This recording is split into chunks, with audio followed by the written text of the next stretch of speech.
नमस्कार, जय हिंद। आप सभी का स्वागत है तैयारी की पाठशाला में। आज हम देखेंगे विज्ञान एवं प्रौद्योगिकी।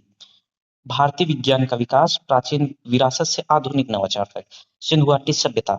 सिंधु घाटी सभ्यता एक नगरीय सभ्यता थी। उसमें जो तकनीक का प्रयोग किया गया था वह नगर नियोजन एवं पहिया एवं हल के लिए, जिसका परिणाम हुआ बाढ़ एवं सूखे का प्रबंधन और धातु विज्ञान।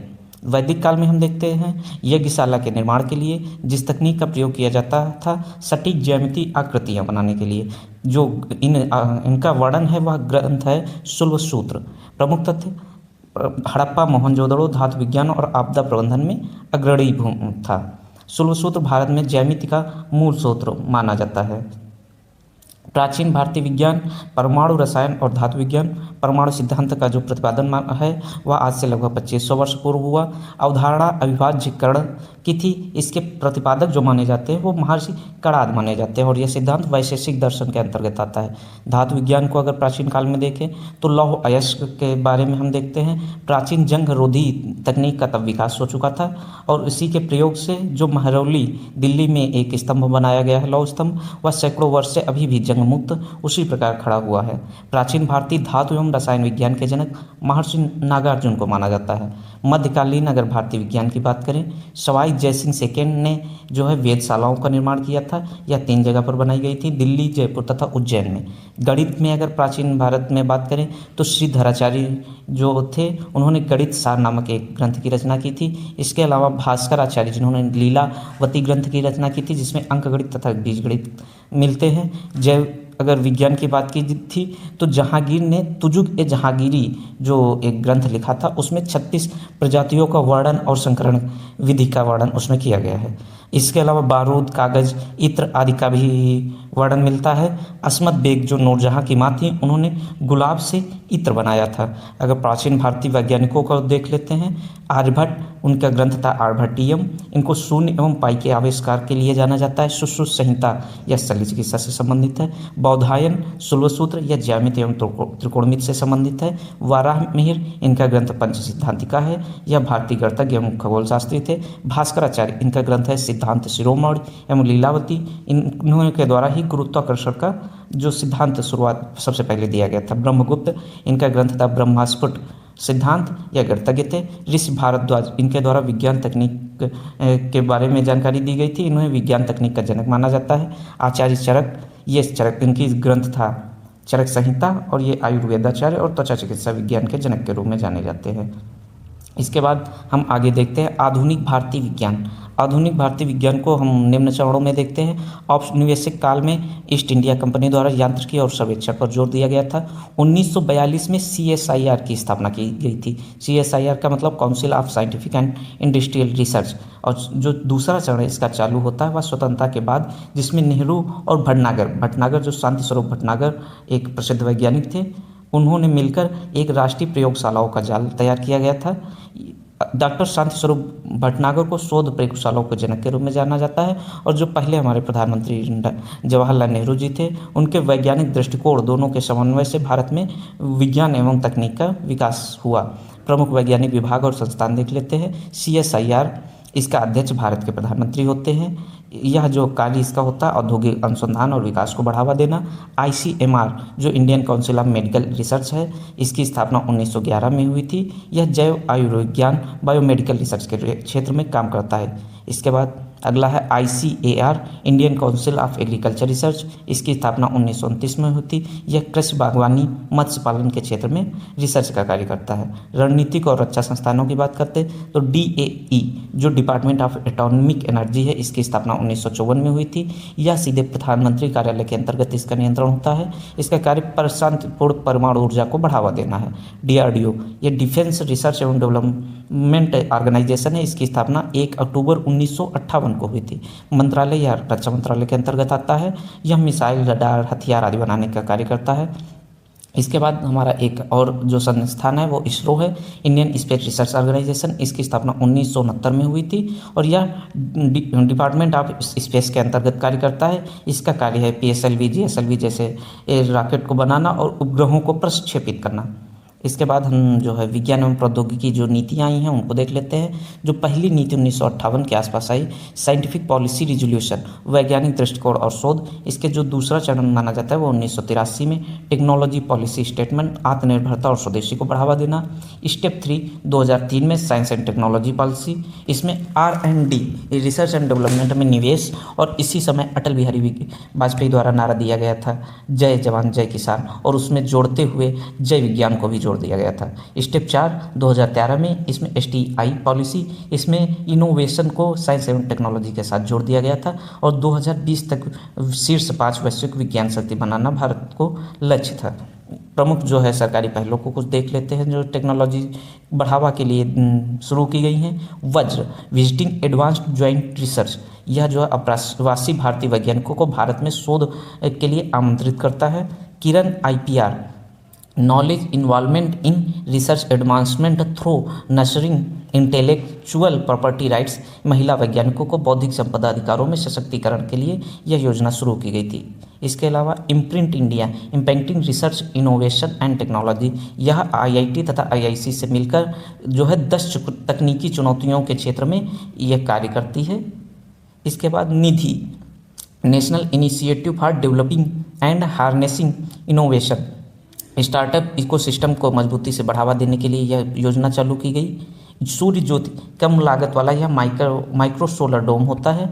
आधुनिक वैज्ञानिकों के बारे में आज देख लेते हैं। जगदीश चंद्र बसु, इन्होंने पौधों में संवेदना की खोज की थी और इसके लिए एक यंत्र तैयार किया गया था जिसको केस्कोग्राफ कहते हैं। बेतार का तार, वायरलेस जो टेक्नोलॉजी है, इसकी भी खोज जगदीश चंद्र बसु ने की थी। CV रमन, यह भारत के प्रमुख वैज्ञानिक हैं, इन्होंने रमन प्रभाव की खोज की थी 28 फरवरी को, जिस कारण राष्ट्रीय विज्ञान दिवस मनाया जाता है। नोबेल पुरस्कार इनको सबसे पहले 1930 में मिला था। यह नोबेल पुरस्कार प्राप्त करने वाले विज्ञान के क्षेत्र में पहले एशियाई वैज्ञानिक बने थे। सत्येंद्रनाथ बोस, इनको बोस आइंस्टीन सांख्यिकी के नाम पर जाना जाता है। बोसॉन पार्टिकल, जिसे हम गार्ड पार्टिकल के नाम से जाने जाते हैं, वो इन्हीं के नाम पर पड़ा था। सुब्रमण्यम चंद्रशेखर, इन्होंने चंद्रशेखर लिमिट की सीमा तय की थी। ये खगोल शास्त्री थे, इनको 1983 में नोबेल पुरस्कार मिला। श्रीनिवास रामानुजम, ये भारत के एक अग्रणी गणितज्ञ रहे हैं। 22 दिसंबर को इनके जन्मदिन पर ही राष्ट्रीय गणित दिवस मनाया जाता है। होमी जहांगीर भाभा, ये भारत में परमाणु कार्यक्रम के जन्म माने जाते हैं। इन्हें TIFR, जो Tata institute of fundamental research है, और बार भाभा एटॉमिक रिसर्च सेंटर है, उसके संस्थापक के रूप में जाना जाता है। विक्रम साराभाई, भारत में अंतरिक्ष कार्यक्रमों के जनक के रूप में जाने जाते हैं। वर्गीज कुरियन, श्वेत क्रांति के जनक के रूप में जाते हैं। अमूल और ऑपरेशन फ्लड जो है, इन्होंने ही शुरू किया गया था। डॉक्टर APJ अब्दुल कलाम, इनको मिसाइल मैन के नाम पर जाना जाता है। अग्नि पृथ्वी पोखरण सेकंड में इनका महत्वपूर्ण योगदान था। टेसी थॉमस, इन्हें मिसाइल वोमेन के नाम से जाना जाता है। ये अग्नि 5 के डायरेक्टर हैं। M विश्वेश्वरैया, इंजीनियर्स डे इनके जन्मदिन पर मनाया जाता है। इन्हें आधुनिक मैसूर का पिता एवं चमत्कारों का जनक जो है कहा जाता है। ये 15 सितंबर को इनके जन्मदिन पर इंजीनियर्स डे मनाया जाता है। सलीम अली, ये जो है बर्ड मैन ऑफ इंडिया के नाम से जाने जाते हैं और पक्षी वैज्ञानिक थे। 12 नवंबर को इनके जन्मदिन को राष्ट्रीय पक्षी दिवस के नाम पर जाना जाता है। जो चंद्रशेखर लिमिट, जो सुब्रमण्यम चंद्रशेखर ने खोजी थी, वह 1.44 सोलर मास होता है चंद्रशेखर लिमिट। आइए अब अगला चरण हम देखते हैं, जैव प्रौद्योगिकी, सामान्य परिचय एवं परिभाषा। मूल अवधारणा, यह जीव विज्ञान और प्रौद्योगिकी का तकनीकी अभिसरण है।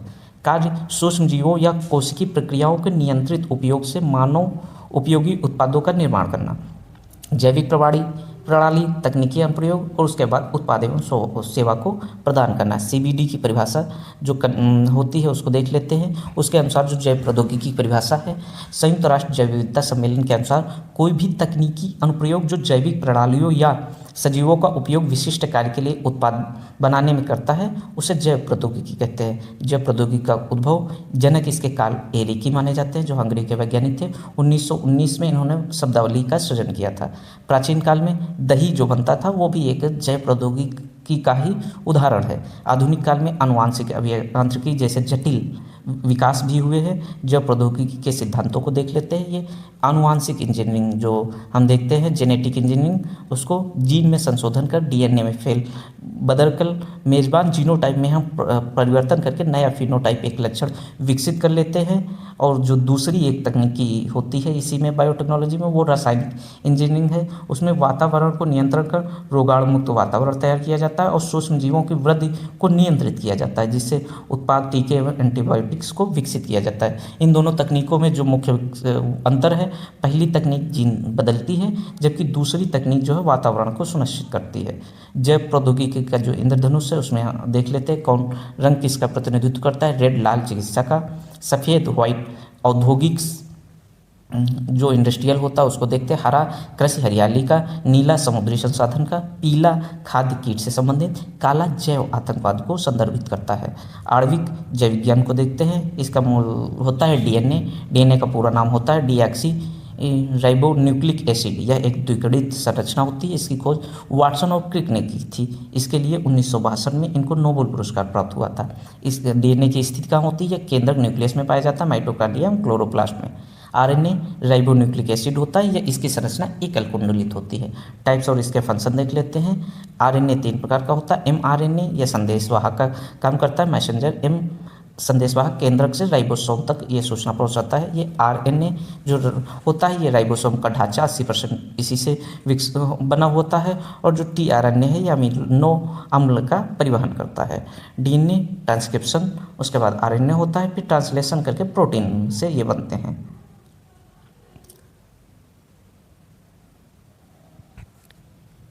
जीन और जीनोम। जीनोम जो है एक पूर्ण संग्रह की एक कंप्लीट सेट होता है। इसके बाद क्रोमोसोम आता है जो एक चैप्टर अध्याय के रूप में हम देख सकते हैं। फिर जीन जो एक कार्यात्मक इकाई होती है, फंक्शनल यूनिट, और इसमें जो सबसे छोटा और सूक्ष्म होता है वो न्यूक्लियोटाइड होता है। इसको हम वर्णमाला अल्फ़ाबेट के रूप में देखते हैं। तो इस प्रकार ये बढ़ता है न्यूक्लियोटाइड, फिर जीन, तब क्रोमोसोम, उसके बाद जीनोम। जीन जो है अनुवांशिकता की कार्यात्मक इकाई है। जेनेटिक कोड ये 64 ट्रिक का एक ट्रायोड होता है। जंपिंग जीन स्थान बदलने वाले जीन खंड को कहते हैं। इसकी खोज बारबरा मैक ने की थी। जीन संपादक तकनीकों को देख लेते हैं। ये क्रिस्पर Cas9 एक महत्वपूर्ण जीन संपादन तकनीक है। प्रजनन तकनीकों को देख लेते हैं। IVF, in vitro fertilization, IVF का फुल फॉर्म होता है। इसके द्वारा पहली बार टेस्ट ट्यूब बेबी जो है 1978 में विकसित की गई थी और इसको लुइस ब्राउन वैज्ञानिक ने जो है तैयार किया था। क्लोनिंग प्रोसेस, इसके द्वारा सबसे पहले डाली भेड़ को जो है तैयार किया गया था 1996 में। ये डॉक्टर इयान विल्मोट द्वारा किया गया था और इसी तकनीक पे सरोगेसी जो होती है वो इसी तकनीक का प्रयोग करके होती है। आगे हम देखते हैं कृषि के क्षेत्र में कृषि जैव प्रौद्योगिकी, एग्रीकल्चर बायोटेक्नोलॉजी, जो बीटी फसलें होती हैं उनका जो है इसी प्रकार विकास जैव टेक्नोलॉजी का प्रयोग करके किया जाता है। बीटी फसल कार्यप्रणाली, कीट का अंत कैसे होता है इसमें देख लेते हैं। इसमें एक इनपुट के रूप में बीटी जीन जो जीवाणु होता है, बैसिलस बैक्टीरिया और बैसिलस जो वो होते हैं कीटाणु जो उनको प्रयोग किया जाता है। जो पौधों में क्राई प्रोटीन का निर्माण करते हैं उनके द्वारा कीट द्वारा भक्षण किया जाता है पौधे का। उससे कीटों में विषाक्त प्रोटीन जो है सक्रिय हो जाती है और रिजल्ट के रूप में उनके कीड़ों के आंत में छेद हो जाती है जिससे कीट की मृत्यु हो जाती है। भारत में बीटी कॉटन, भारत में 90% क्षेत्र में व्यावसायिक स्वीकृत की इसको है। कपास जो है बीटी कॉटन या बीटी कपास जो होती है उसका प्रयोग किया जाने की अनुमति है। बीटी बैंगन ये प्रवाह और फल छिद्रक प्रतिरोधी एक प्रजाति है। इसके बाद जीएम फसलों को हम देख लेते हैं। ये जो जेनेटिकली मॉडिफाइड फसलें होती हैं और इनका में जो प्रयोग की जाती है टर्मिनेटर तकनीक। प्रमुख जीएम फसलें जो हैं वो गोल्डन राइस है। इसमें पोषक तत्व विटामिन ए, बीटा कैरोटीन की मात्रा अधिक होती है। इसका लक्ष्य रतौंधी और कुपोषण को कम करना है। जीएम सरसों DMH11 है। दीपक पेंटल दिल्ली विश्वविद्यालय के इनके द्वारा यह विकसित की गई है और ये है धारा मस्टर्ड हाइब्रिड। ये जो है जी सरसों की एक तक जो है ये प्रजाति है। विवाद टर्मिनेटर तकनीक जो है इसके लेकर एक विवाद चला करता है। बीज जो है उसके बाद फसल होती है, उसमें नपुंसक जो बीज होते हैं वो दोबारा पुनः बुआई के लिए असंभव हो जाते हैं। इसका प्रभाव ये हो जाता है किसानों को हर बार नया बीज जो है खरीदना पड़ता है और ये जो नया बीज होता है उसका अधिकार MNC कंपनियों को होता है। इससे जो है किसानों की लागत बढ़ जाती है। आगे हम फॉरेंसिक विज्ञान एवं देख लेते हैं पहचान के लिए। तो फॉरेंसिक साइंस के लिए डीएनए फिंगरप्रिंटिंग का जो है प्रयोग किया जाता है। 99.9% जो डीएनए होता है वो लगभग सभी एक प्रजाति में एक प्रकार का होता है। जो 0.1% होती है वो भिन्नता होती है, उसको VNTR तकनीक से पहचाना जाता है। भारतीय जनक जो है डॉक्टर लालजी सिंह को माना जाता है। डिसेप्शन टेक्निक, पॉलीग्राफ जो टेस्ट होता है उसमें शारीरिक संकेत बीपी पसीना से जो है उसका पॉलीग्राफ टेस्ट किया जाता है। नार्को टेस्ट, इसमें टूथ सीरम का प्रयोग किया जाता है। सोडियम पेंटाथॉल अर्धचेतन की अवस्था में व्यक्ति सच जो है प्रदर्शित कर देता है। ब्रेन मैपिंग जो तकनीक का प्रयोग किया जाता है उसमें मस्तिष्क तरंगों का विश्लेषण किया जाता है। सुप्रीम कोर्ट द्वारा 2010 में सेल्वी बनाम कर्नाटक राज्य में अनुच्छेद 20(3) के तहत कहा है कि आरोपी की सहमति के बगैर ये टेस्ट नहीं किए जा सकते हैं। इन टेस्टों के लिए जो है आरोपी की सहमति होनी चाहिए। स्टेम सेल तकनीक को देख लेते हैं और अंग प्रत्यारोपण। जो मानव शरीर होता है उसमें एक मास्टर सेल होती है, जो मास्टर सेल हृदय कोशिका, तंत्रिका कोशिका तथा रक्त कोशिका में बाद में परिवर्तित हो सकती है। मास्टर सेल किसी भी कोशिका में बदलने की क्षमता उसमें होती है। टोटीपोटेंट या पूरा जीव बना सकती है। इसके अलावा iPSC जो होते हैं इंडोस प्लूरिपोटेंट वॉइस कोशिका होती है स्टेम सेल के लिए। इसके लिए शिन्या यामानाका को 2012 का नोबेल पुरस्कार दिया गया था।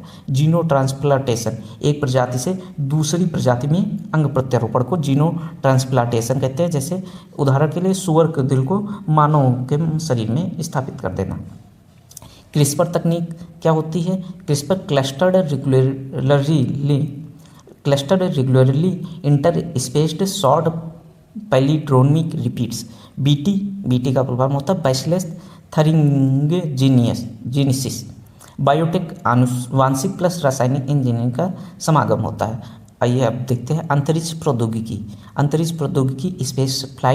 स्पेस फ्लाइट उपग्रहों और अन्वेषण हेतु जो तकनीक विकसित की जाती हैं वो सब हम स्पेस टेक्नोलॉजी के अंतर्गत देखते हैं। अंतरिक्ष पृथ्वी के वायुमंडल की समाप्ति के बाद जो होता है उसे अंतरिक्ष हम कहते हैं। यह कारमन रेखा द्वारा डिसाइड होता है। पृथ्वी की सतह से 100 किलोमीटर लगभग 62 मील के ऊपर का जो क्षेत्र है उसे अंतरिक्ष कहा जाता है। बाह्य अंतरिक्ष संधि या 1967 में हुई थी। इसमें सामूहिक विनाश के हथियारों को अंतरिक्ष में तैनात नहीं किया जा सकता है, इसके द्वारा इस पर रोक लगी थी। भारतीय अंतरिक्ष कार्यक्रम का अगर विकास क्रम देखते हैं 1962 में इनको INCOSPAR जो गठन किया गया था, इसी को आगे बढ़ा के 1969 में इसरो के रूप में स्थापित कर दिया गया था। 15 अगस्त को 1975 में पहली बार भारत का एक प्रथम उपग्रह प्रक्षेपित किया गया था, आर्यभट्ट जिसका नाम था। 2017 में 104 उपग्रह एक साथ प्रक्षेपित करके अंतरिक्ष में स्थापित करके एक रिकॉर्ड बनाया गया था। इसे PSLV-37 द्वारा स्थापित किया गया था। इसके जो जनक माने जाते हैं भारतीय अंतरिक्ष कार्यक्रम के, वो डॉक्टर विक्रम साराभाई को माना जाता है।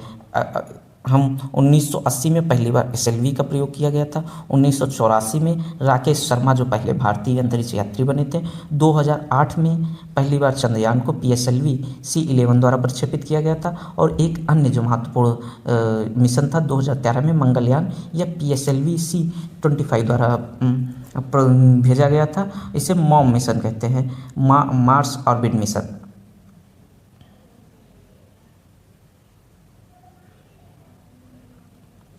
हम अगर जो भारत में संगठनात्मक ढांचा है उसको बात कर लेते हैं। यह जो अंतरिक्ष में कार्यक्रम होता है वह PMO के अंतर्गत सीधे आता है। इसमें एक विभाग होता है अंतरिक्ष विभाग, और इसी के अंतर्गत इसरो कार्य करता है। इसरो के जो सेंटर है उनको देख लेते हैं। SAC स्पेस एप्लीकेशन सेंटर यह अहमदाबाद में है, यह पेलोड विकास का कार्य करता है। SDSC SAR जो ये सतीश धवन स्पेस सेंटर है, यह हरिकोटा रेंज आंध्र प्रदेश में स्थित है। इसमें स्पोर्ट जो लॉन्च पैड है वहाँ पर बना हुआ है। URSC ये उडुपी रामचंद्र राव सैटेलाइट सेंटर है, यहाँ पर उपग्रह निर्माण का कार्य किया जाता है, यह बंगलौर में है। VSSC या विक्रम साराभाई स्पेस सेंटर है त्रिवेंद्र केरल में। इसमें प्रक्षेपण यानों का विकास किया जाता है। जो इसरो की वाणिज्यिक शाखाएँ हैं वो हैं एंट्रिक्स एवं new space India limited NSIL। कक्षाएँ एवं उनके प्रकारों को देख लेते हैं। जो पृथ्वी के ऊपर जो कक्षाएँ हैं वह निम्न प्रकार की होती हैं। लियो लो अर्थ ऑर्बिट यह 200 से 2000 किलोमीटर तक होती हैं। इसमें रिमोट सेंसिंग तथा जासूसी के उपग्रह जो है स्थापित किए जाते हैं। उसके बाद नियो आती है, मीडियम अर्थ ऑर्बिटर ये 2000 से 35,786 किलोमीटर तक होती है। इसमें नेविगेशन उपग्रह स्थापित किए जाते हैं। जो जियो स्टेशनरी ऑर्बिट है 36,000 किलोमीटर पर स्थित होते हैं। यह पृथ्वी के सापेक्ष स्थिर उपग्रह जो होते हैं वो दिखाई देते हैं। इस कक्षा में वही स्थापित किए जाते हैं। एसएसओ सन सिंक्रोनस या सदैव सूर्य के प्रकाश में जो है इमेजिंग का कार्य करते हैं। ये उससे ऊपर की कक्षा है। अब प्रक्षेपण यान तकनीकों को देख लेते हैं। भारत में जो दो महत्वपूर्ण तकनीकें हैं वो पीएसएलवी तथा जीएसएलवी हैं। PSLV polar satellite launch vehicle, इसमें 4 चरणों का प्रयोग होता है। पहला चरण ठोस फिर तरल, उसके बाद फिर ठोस फिर तरल। ये इसे इसरो का वर्क हार्स कहा जाता है। दूसरी जो है जीएसएलवी होती है, इसमें 3 चरण होते हैं। भारी उपग्रहों के लिए इसे बाहुबली का उपनाम दिया गया है। इसमें पहला चरण ठोस होता है, दूसरा तरल तथा तीसरा क्रायोजेनिक तकनीक होती है। क्रायोजेनिक तकनीक क्या होती है उसको देख लेते हैं। ईंधन, इसमें द्रव हाइड्रोजन का प्रयोग किया जाता है। -200 पर हाइड्रोजन को द्रव के रूप में द्रवित करके इसमें ईंधन के रूप में प्रयोग किया जाता है तथा द्रव ऑक्सीजन को -183 पर ऑक्सीजन को द्रव के रूप में प्रयोग करके इसमें रॉकेट में ईंधन के रूप में प्रयोग किया जाता है। उन्नत तकनीक एवं नेविगेशन सिस्टम को देख लेते हैं। नाविक जो भारत का एक नेविगेशन तकनीक है, इसे IRNSS के रूप में पहले जाना जाता है। यह भारतीय क्षेत्रीय नेविगेशन के लिए कार्य करता है। कुल उपग्रह इसमें 7 थे, 3 जियो तथा 3 GSO उपग्रह थे। इसमें गगन जो भारत की विमानन सहायता के लिए एक नेविगेशन प्रणाली है, इसको इसरो एवं AAI जो एयरपोर्ट अथॉरिटी ऑफ इंडिया है उसके द्वारा विकसित किया गया है। प्रणोदन तकनीकों को देख लेते हैं। प्रपल्सन टेक्नोलॉजी जो होती है, स्क्रैमजेट जो इंजन होता है उसमें एयर इंटेक के माध्यम से वायुमंडलीय ऑक्सीजन का उपयोग करके दहन किया जाता है। और जो RLV-TD अभी हाल ही में भारत द्वारा एक विकसित प्रणाली जिसमें उपयोग किया गया था, इसमें पुनः उपयोगी स्पेस शटल जो एक बार प्रक्षेपण के बाद दोबारा फिर उनका उपयोग किया जा सकता है। जो भारत के प्रमुख मिशन हैं, अंतरिक्ष मिशन, उनको देख लेते हैं। वैज्ञानिक मिशन की अगर बात करें या 2019 में प्रक्षेपित किया गया। इसमें आर्बिटर एवं लैंडर के रूप में विक्रम का प्रयोग किया गया था और एक रोवर भेजा गया था प्रज्ञान। एस्ट्रोसेट या 2015 में भेजा गया। ये पहली समर्पित अंतरिक्ष वेधशाला है। आदित्य L1, इसमें सूर्य के अध्ययन के लिए इसरो द्वारा एक यान भेजा गया था। सौर कोरोनाध्ययन के लिए ये L1 जो बिंदु होते हैं लैग्रेंज पॉइंट, वहाँ पर स्थापित किया गया था। सामाजिक अनुप्रयोगों के लिए जो इसरो द्वारा भेजे गए हैं उनको देख लेते हैं। टेली एजुकेशन के लिए एडुसेट, आपदा चेतावनी के लिए, टेलीमेडिसिन के लिए, भूजल और फसल से संबंधित उपग्रहों को इसरो द्वारा विकसित किया गया है। अंतरिक्ष प्रदूषण और उससे चुनौतियाँ, केसलर प्रभाव या स्पेस जंक जो मलबा होता है उससे संबंधित है। इसमें स्पेस में कोलिजन दोबारा जो है कोई मलबा किसी अंतरिक्ष में वो होते हैं उनसे टकराता है, जिससे एक चेन रिएक्शन का उपयोग होता है। इससे वो कक्षा अनुपयोगी हो जाती है। इसे केसलर प्रभाव कहते हैं। केसलर सिंड्रोम या कचरा अनकंट्रोल्ड जो डिब्रीज होती है उनसे संबंधित। स्पेस जंक, रॉकेट के टुकड़े और निषिद्ध जो उपग्रह काम नहीं करते उनसे संबंधित होता है।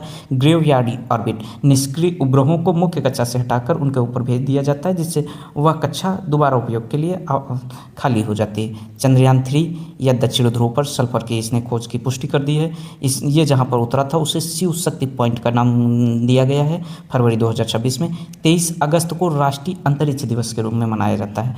PM रिटर्न प्रोपल्सन मॉड्यूल की पृथ्वी की कक्षा में वापसी हुई थी। गगनयान मिशन जो है यह एक जियोम-4 मिशन जो अभी गया था, उसमें शुभ्रांशु शुक्ला ISS मिशन में जाने वाले पहले भारतीय थे। इसके अंतर्गत G1 मिशन होगा जो मानव रहित एक व्योममित्र यान भेजा जाएगा। उसके बाद H1 मिशन लॉन्च किया जाएगा, जिसमें पहली बार मानव युक्त उड़ान जो है भारत के द्वारा की जाएगी। इसके बाद हम रक्षा प्रौद्योगिकी के बारे में देखते हैं। प्रशासन सिद्धांत और मिसाइल सिस्टम। रक्षा मंत्रालय का ढांचा यह भारत सरकार के अंतर्गत रक्षा मंत्रालय होता है। रक्षा मंत्रालय के अंतर्गत 4 विभाग होते हैं जो राष्ट्रीय सुरक्षा से संबंधित महत्वपूर्ण फैसलों को तय करते हैं। इसमें रक्षा विभाग होता है। रक्षा विभाग के अंतर्गत सशस्त्र बल, नीति एवं बजट, रक्षा अधिग्रहण का कार्यवाही होती है। रक्षा उत्पादन विभाग होता है। इसमें स्वदेशी उत्पादन, ऑर्डिनेंस फैक्ट्री और PSU, रक्षा से संबंधित PSU आती हैं। इसके अलावा रक्षा अनुसंधान तथा विकास विभाग होता है, जिसमें R&D को देखा जाता है, उन्नत तकनीक, मिसाइल सिस्टम, नवाचार को। इसके अलावा जो चौथा विभाग है वह पूर्व सैनिक कल्याण से संबंधित होता है, जिसमें पुनर्वास, पेंशन एवं लाभ एवं स्वास्थ्य सेवाओं से संबंधित होता है। मिसाइल अवधारणा और तकनीक। मिसाइल एक पायलट रहित, स्वचालित और लक्ष्य निर्देशित हथियार प्रणाली है। इसमें ईंधन को दहन किया जाता है, उसके बाद न्यूटन के तीसरे नियम के अनुसार वह जो है ऊपर की ओर जाती है और थ्रस्ट जो है इसके बाद विस्फोट हो जाता है। प्रणोदन के 4 प्रकार होते हैं इसमें: प्रोपेलर, जेट इंजन, रैमजेट तथा रॉकेट। निर्देशन तंत्र। मिसाइल का जो मस्तिष्क होता है जो उसके ट्रेजेक्ट्री को सही रास्ते पर ले जाता है, इसे गाइडेंस सिस्टम जो होता है देखते हैं कहते हैं। मिसाइलों का वर्गीकरण जो है 2 प्रकार से कहते हैं इसके प्रक्षेपण के अनुसार।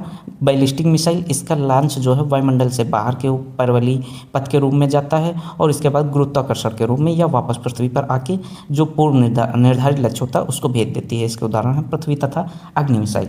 और क्रूज मिसाइल यह पृथ्वी के समांतर ही चलती है, जेट इंजन से चालित होती है और ये सटीक निशाना लगाती है। इसका उदाहरण है ब्रह्मोस तथा निर्भय। मुख्य अंतर जो होता है, बैलिस्टिक का मार्ग निश्चित होता है जबकि क्रूज जो है बीच में भी अपनी दिशा बदल सकती है। गति के आधार पर जो मिसाइलों का वर्णन होता है ये जो है मैक नंबर के अनुसार होता है। मैक वस्तु की गति के अपान ध्वनि की गति जो 1195 किलोमीटर प्रति घंटा के अनुसार होती है। इसमें सबसोनिक जो मिसाइलें होती हैं उनकी गति 1 मैक से कम होती है।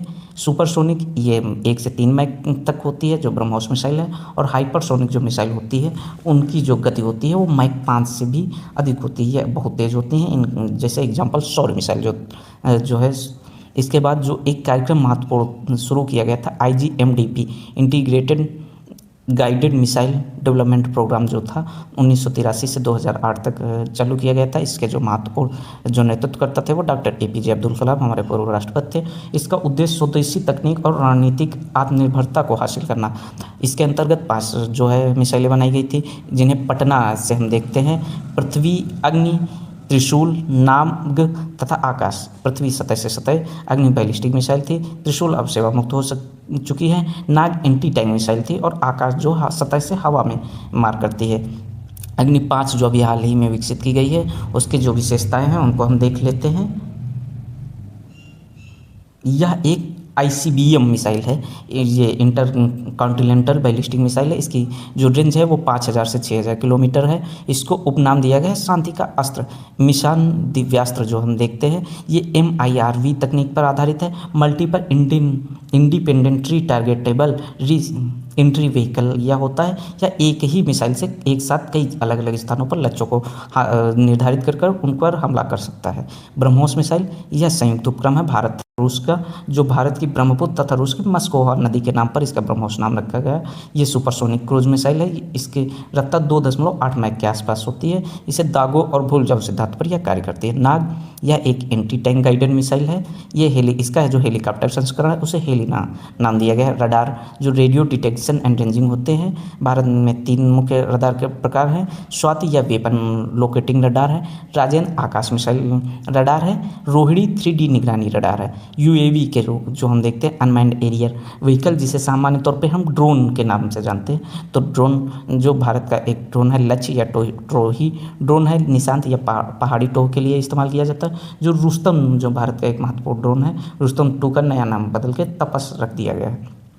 टैंक एवं लड़ाकू विमानों को देख लेते हैं। भारत में लड़ाकू विमान तेजस स्वदेशी हल्का लड़ाकू विमान है। लाइट कॉम्पैक्ट एयरक्राफ्ट S-400 जो रूस से आयात किया गया था, एक वायु रक्षा प्रणाली है। अर्जुन स्वदेशी टैंक है। भीम एक तोप है।